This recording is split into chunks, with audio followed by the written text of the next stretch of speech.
Hi there, I'm Drew. I am Miss George's brother-in-law, and if you don't know what a brother-in-law is, that means I'm married to Miss George's older sister, Nicole. I'm going to be reading for you today Chapter 9 from Frindle. It's titled Chess, and chess is actually one of my favorite just hobbies to do around the house and do with other people, so this should be interesting. Chess, here we go. Mrs. Margaret Chatham had been principal of Lincoln Elementary School for 18 years. She knew Mr. and Mrs. Allen because they had all served together on the building committee when the old Lincoln School was torn down and the new one was built 6 years ago. When she telephoned on the afternoon of October 1st to set up the meeting, Mrs. Chatham had asked Nick to be there too. It was 6:30 when she knocked and Nick opened the door. "Good evening, Nick," she said, no smile. "Hi, Miss Chatham," said Nick, backing away as she filled the doorway. She was a large person, as tall as Nick's dad, with wide shoulders. Nick guessed she would play linebacker on a football team because that's what his dad had played in college. "Hello, Mr. and Mrs. Allen," she said, stepping into the living room. She was wearing a long black raincoat with a red silk scarf tied loosely around her neck. She kept her coat on but took off the scarf and tucked it into her left pocket. She shook hands stiffly with both of Nick's parents before sitting down on the chair to the left of the couch. Nick's mom and dad sat on the couch, and Nick sat on the rocking chair that faced Mrs. Chatham across the low coffee table. "This is not an easy visit for me. We are having some trouble at school, and it appears that Nick is in the middle of it." Then, while Nick's parents listened, Mrs. Chatham laid out the story as she saw it. Nick encouraging the other kids to use his new word, Mrs. Granger forbidding it, the ruined fifth grade class picture, hundreds of kids staying after school, and a general feeling that there was a rebellion at school with no one respecting the rules anymore. Nick watched his mom and dad while Mrs. Chatham talked, looking from one face to another. His dad was listening carefully, nodding and frowning. He looked embarrassed about the trouble, but his mom looked kind of annoyed. And when Mrs. Chatham finished her story, Nick's mom was the first one to speak. "But doesn't all this seem like a lot of fuss about something pretty silly?" Nick sat quietly, but in his mind he shouted, "Hurrah for Mom! Hurrah for mothers everywhere!" His mom wasn't annoyed with him. She was annoyed with Mrs. Granger, maybe even annoyed with Mrs. Chatham. This was getting interesting. Mrs. Allen was still talking to the principal. "I mean, is there really any harm in the children making up a funny word and saying it? Does there have to be a rule that a word like this may not be used?" Mrs. Chatham sighed and said, "Yes, I suppose it does seem silly, but Mrs. Granger thinks that it's rather like keeping children from saying ain't. There have to be standards.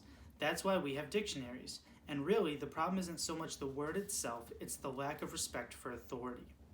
Mr. Allen said, "Mrs. Granger's right about that. There have to be standards. We can't have kids walking around saying ain't, can we?" And that's when Nick piped in. "You know that big dictionary in Mrs. Granger's room? The word ain't is right there in the book. I looked it up, and there it was. I don't see why I can't use a word if it's in the dictionary. Mrs. Granger even said that her big dictionary was the law." Nick looked from face to face to face. That stumped them all. He had just launched a first-class thought grenade. "Well, yes, but, well, as I said, the word ain't and even the word frindle, these are not the real issue here," said Mrs. Chatham. Mrs. Allen said, "Well, I think the real issue is Mrs. Granger's reaction to a harmless little experiment with language. It's an overreaction. Don't you think so, Tom?" And Mrs. Allen looked at her husband. It was Mr. Allen's turn to look from face to face to face. He was lost. "Yes, well, sure, I guess so. I mean, it's not like anybody's been hurt. I mean, it's not like vandalism or stealing or something like that." His sentence trailed off, and he rubbed his chin and stared thoughtfully through the window on the wall behind Mrs. Chatham. And while the three grown-ups sat there in an uncomfortable moment of silence, Nick had a sudden vision of what was really going on here. It was a chess game. Nick against Mrs. Granger. Mrs. Granger had just tried to end the game by using her queen. Mrs. Chatham in her black raincoat, the Black Queen. Nick didn't know it until the attack was underway, but he had a powerful defender of his own. Good old Mom, the White Queen. And the game was not over. It would go on until there was a winner and a loser. Mrs. Chatham didn't stay much longer. There was a little more talk back and forth across the chessboard about how children have a right to explore new ideas, about the importance of respecting teachers and the way and the work that they do, about everyone and everybody needing to keep up standards and make school a safe place to learn. Then Mr. Allen offered Mrs. Chatham some coffee and banana bread, but she said, "No thanks, I really must be going now." She thanked Nick's parents, and they thanked her. Nick opened the door and said, "Good night, Mrs. Chatham." Then the Black Queen put on her red scarf and walked off into the October twilight. "Nick, I think we'd better talk a little more about this," said his mom, sitting back down on the couch.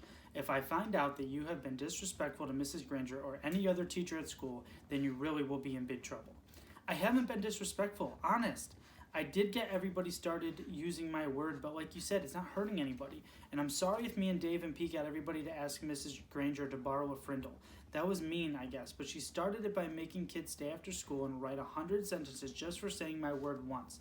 All the kids like to use my word. It's just fun, that's all." "Well," said Nick's dad, "if it gets everyone upset and makes the principal come talk to your mother and me, then it must not be fun for everybody, is it? And I think you should just tell all your friends to knock it off right now. I mean, tomorrow." Nick shook his head. "I can't, Dad. It won't work. It's a real word now. It used to be just mine, but not anymore. If I knew how to stop it, I think I probably would, but I can't." And Nick looked at both of their faces to see if that idea was sinking in. It was. "Like I said, I won't be disrespectful, but I do like my word, and I guess now we're just going to have to see what happens." And the chessmen, Nick's king and queen, had to agree. The game would go on. End of chapter.